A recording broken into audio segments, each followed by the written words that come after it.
Marekani inazidi kushinikiza maelezo ya tisho la nyuklia la Iran licha kukanusha kwa IAEA. Wachambuzi wanahoji kuwa msimamo huo unalingana na juhudi za zamani za Washington za kubadilisha serikali katika Mashariki ya Kati. Huo ndio mpango wao. Marekani inashinikiza maelezo kwamba kuna tisho la nyuklia kutoka kwa Iran. Balozi Dorothy Camille Shea, balozi mdogo wa Marekani, akizungumza wakati wa mkutano wa Baraza la Usalama la Umoja wa Mataifa kuhusu vitisho vya usalama wa kimataifa kwenye makao makuu ya Umoja wa Mataifa mnamo Juni 20 mwaka huu, alisema kwamba bado imani yetu inatuambia Iran inaenda kutengeneza silaha za nyuklia.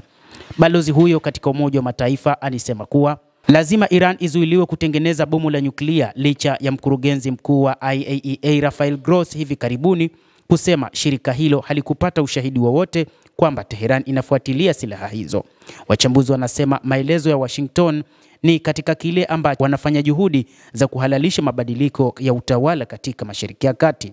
Wiki iliyopita Israel ilianzisha mashambulizi ya anga dhidi ya Iran, ikitaja tishio lililo karibu kuwa Tehran ingetengeneza silaha za nyuklia.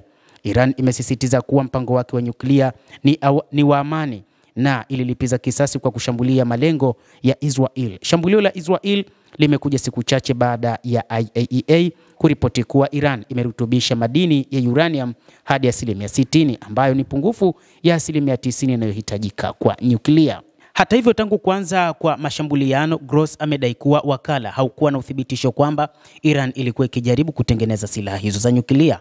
Anasisitiza kuwa urani iliyorutubishwa pekee haifanyi kuwa bomu, na hata mashirika ya kijasusi ya Marekani pia yanashikilia kuwa hakuna ushahidi kwamba Iran inatafuta silaha za nyuklia.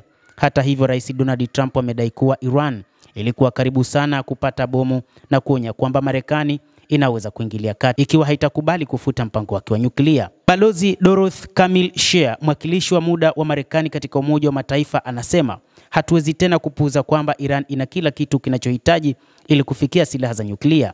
Shea alitangaza Marekani inaendelea kusimama na Israel na kuunga mkono kampeni yake dhidi ya matamanio ya nyuklia ya Iran. Anasisitiza kwamba Marekani haiwezi tena kupuuza kwamba Iran ina kitu inachohitaji na ni kuhusu silaha hizo za kinyuklia, na kwamba ipo tayari kwa ajili ya kuhakikisha taifa hilo linakosa silaha hizo.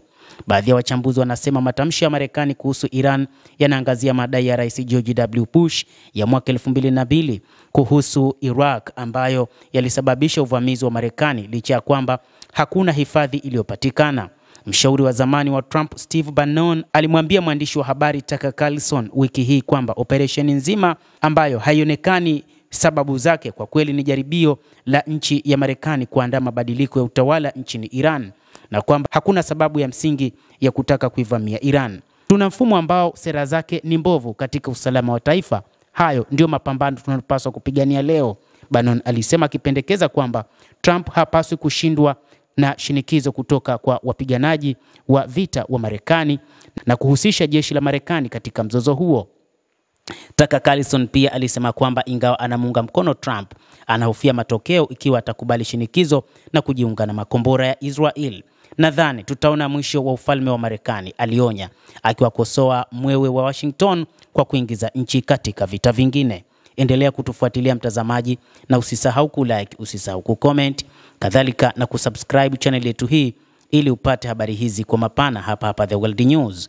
Mimi ni Adam Hussein, endelea kuwa nasi wakati wote.